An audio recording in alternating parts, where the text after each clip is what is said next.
The Pioneer area is, I would say, it's primarily residential. So the flats there are much newer. I'm guessing they were built in the late 1990s or 2000s. There also seems to be quite a large migrant population in Pioneer, but these migrants are less like single men or women who rent flats with other men or women, but they're mostly families. So new migrant families from China, from India, who may have taken up citizenship recently or permanent residency. A lot of these families have young children, so they're young families, and a lot of the times the grandparents of these children are brought down from whether it's Burma or China or India to look after the grandkids while the parents go to work. So there's this extended family structure within that pioneer area that you see in the everyday spaces of that area. It's also residential because of the worker dormitories in that area.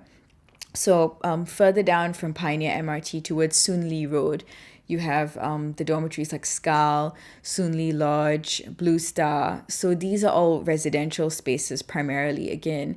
So it's much more prescribed space in that way.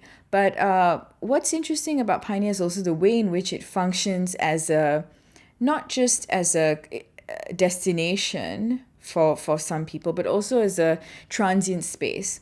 So for instance, on weekends, you see a lot of South Asian men in particular from the dormitories nearby just passing through the HDB estates, the void decks to get to the MRT station or to the hawker center or to meet their friends within that void deck area as well. But it's quite a transient space because it's not somewhere where they are permanently sitting, but only for a few hours at particular times of the day or of the weekend.